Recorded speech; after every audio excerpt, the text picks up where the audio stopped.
trascendentales es precisamente cómo combatir la sobrerepresentación. Aseguran que precisamente lo que están haciendo es lo que se debe de hacer en este momento, tanto por parte de los partidos políticos como por parte de la sociedad civil, para evitar un fraude electoral simulado. Es una tentación antigua esta sobrerepresentación, pero sigue siendo un riesgo en este momento el tener el control total, en este caso, el partido Morena y evidentemente los otros partidos. Bienvenido, Leonardo.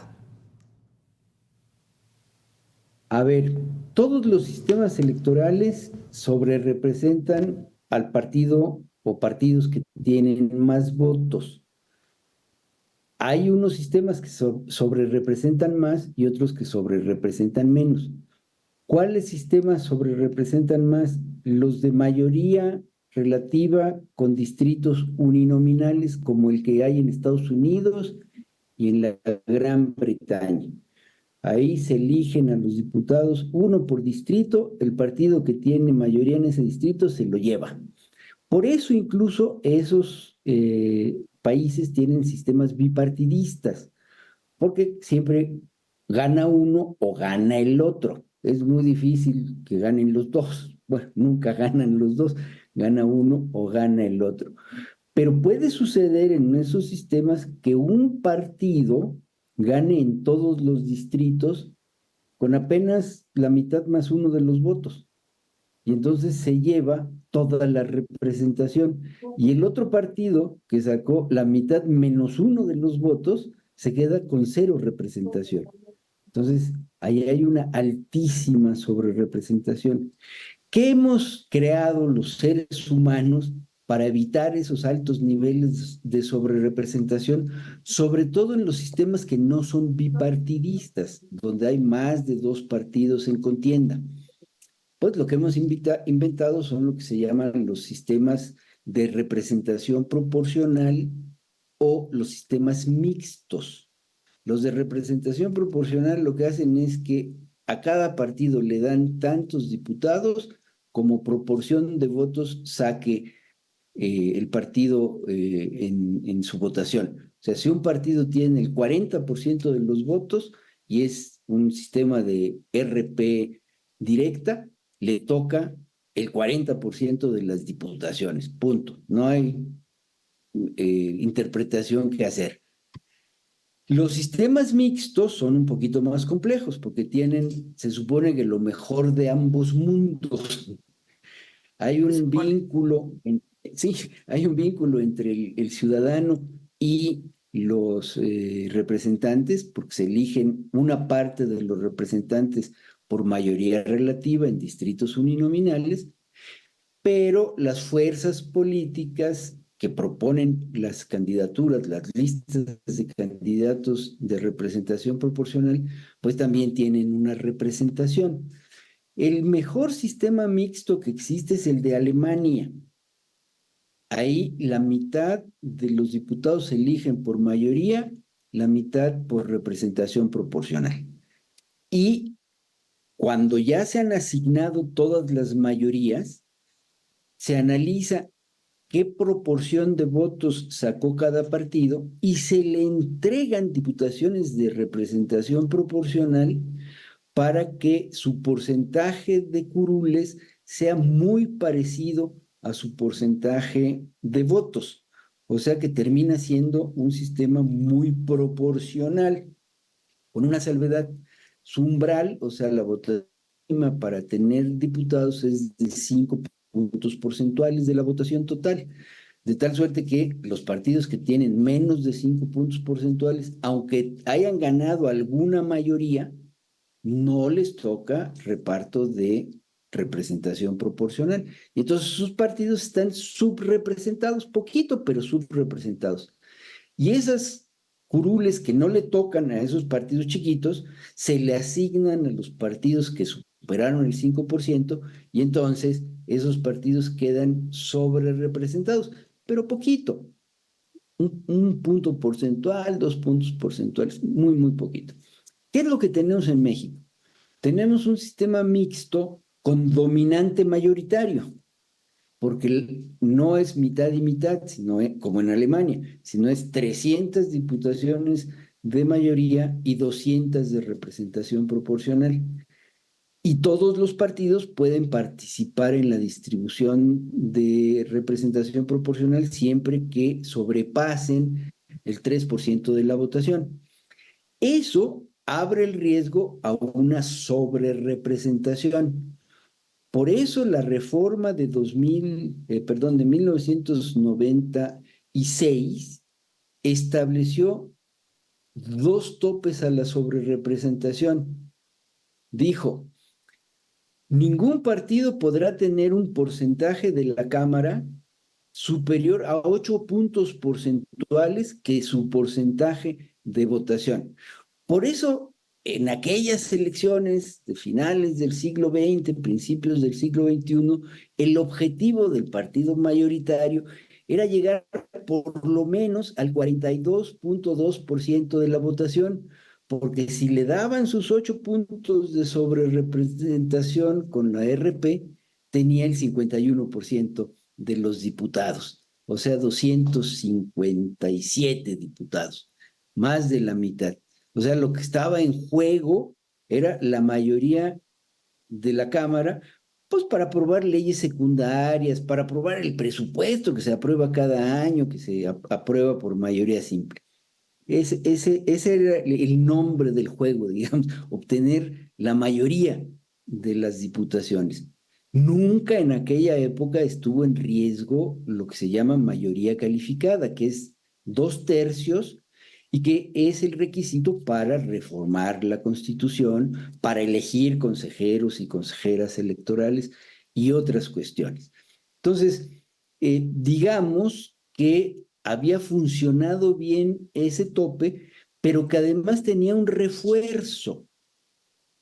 Dice el artículo 54, en su fracción quinta, ningún partido puede tener más de 300 diputaciones por los dos principios. O sea que si se diera el caso que un partido gana las 300 mayorías, según lo que dice la Constitución, artículo 54, fracción quinta, no se le podrían dar diputaciones de representación proporcional porque ya llegó a su tope, no puede tener más de 300. Y en la exposición de motivos, que es parte integral del proceso legislativo para hacer una reforma, el entonces presidente Zedillo estableció, y así quedó escrito en la exposición de motivos, que el objeto de esos topes, el de 300 diputaciones y el 8%, era para que ningún partido tuviera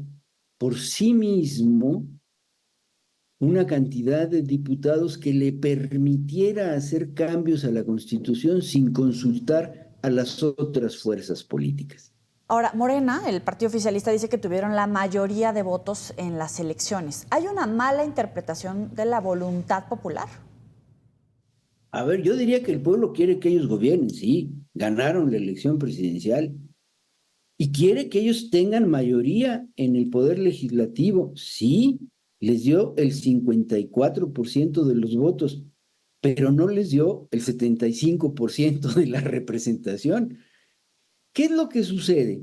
Que en esa lectura permite calificarla inadecuada.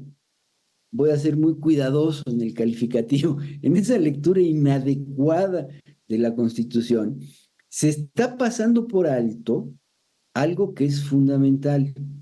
El artículo 54, que establece las bases para hacer la distribución de la representación proporcional de las diputaciones que se eligen por ese principio, tiene varias fracciones. La primera, es importante, dice, un partido político para registrar sus listas regionales de representación proporcional, porque hay que recordar que son 5 regiones, se llaman horrible circunscripciones plurinominales, es el término técnico, 5 regiones, en cada región hay que, los partidos tienen que registrar 40 candidaturas.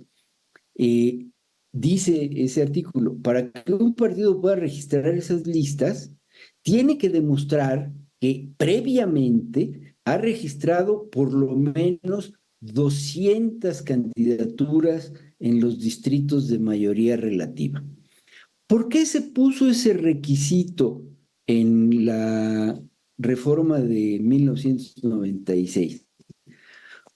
El PRI, básicamente, que era el partido mayoritario, dijo, oigan, pero sería inadecuado que un partido muy chiquitito, que no puede, que no tiene extensión territorial, que no tiene implantación en los estados de la República, que solo registra aquí en la Ciudad de México candidatos, tenga derecho a participar en la representación proporcional, porque es un partido muy pequeño.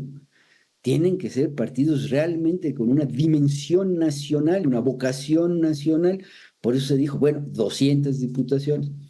Si se interpreta literalmente ese precepto, entonces el Consejo General del INE debió de haberle dado registro a las listas regionales solamente de Movimiento Ciudadano, porque fue el único partido que registró 200 o más de 200 diputaciones de mayoría. Los otros 6, ninguno registró 200 o más de 200 candidaturas de mayoría. ¿Por qué? Porque participaron en coalición. ¿Qué hubiera pasado si el INE dice, pues no, a estos 6 partidos no les doy registro de sus candidaturas de representación proporcional? Pues que hubiera habido seguramente muchas protestas y sobre todo se hubiera argumentado, esa interpretación literal de la ley es absurda, porque a través de las coaliciones los partidos postularon no 200, 300 candidaturas de mayoría relativa. Y correctamente el INE dijo, hay que interpretar esta norma no gramaticalmente, sino sistemáticamente y tomar una decisión que no sea absurda. Y decidieron darle registro a las candidaturas de representación proporcional. Bien por el INE, bien hecho. Pero ese mismo criterio que aplicó para la fracción primera, decimos nosotros, debe ser aplicado para la fracción quinta, donde dice ningún partido puede tener más de 300 diputaciones, debe interpretar, igual que en la fracción primera, que partido es sinónimo de coalición. O sea, tampoco ninguna coalición debe tener más de 300 diputaciones. 300 diputaciones incluso es más que el 54% de la representación. Y estarían esa coalición moderadamente sobrerepresentada, no llegaría al tope del 8%, y se ajustaría con lo que decidió la ciudadanía, que ellos tengan mayoría en la Cámara de Diputados, pero una mayoría que se ajuste a la proporción de votos que obtuvo. El planteamiento que se está haciendo desde la sociedad civil no es que no se le dé representación proporcional a esa coalición, sí se le debe dar en los términos de la Constitución, pero aplicándola con un criterio no letrista, sino con un criterio sistemático, que además la propia ley dice que cuando no se puede aplicar gramaticalmente la norma, se aplique sistemáticamente. Es ingenuo pensar que al dar el voto de confianza a la doctora Sheinbaum no puede caer en la tentación del control total precisamente por esta interpretación que hacen a la ley. Tiene ese voto de confianza, se lo dieron las ciudadanas y los ciudadanos. En toda democracia, los poderes ejecutivos gobiernan legítimamente, pero cuando se trata de cambiar el pacto fundamental, porque eso es la Constitución es el pacto fundamental de nuestra vida política y social, y la Constitución nos afecta a todas y a todos, hayamos votado por cualquier opción política, e incluso la Constitución se le aplica a los que no votaron, e incluso a los menores de edad que todavía no tienen derecho a votar. De tal suerte que ese pacto fundamental en las democracias no lo puede cambiar el poder ejecutivo solo. Tiene que negociar con los otros grupos políticos, con las otras fracciones parlamentarias, para juntos en la negociación encontrar la mejor alternativa para que el gobierno, la gobernanza, sea democrática, no autoritaria. Sea democrática, no autoritaria. Con eso nos quedamos. Leonardo Valdés Zurita, ex consejero, presidente del Instituto, en ese momento, Federal Electoral. Gracias por estar con nosotros. Al contrario, gracias a ustedes.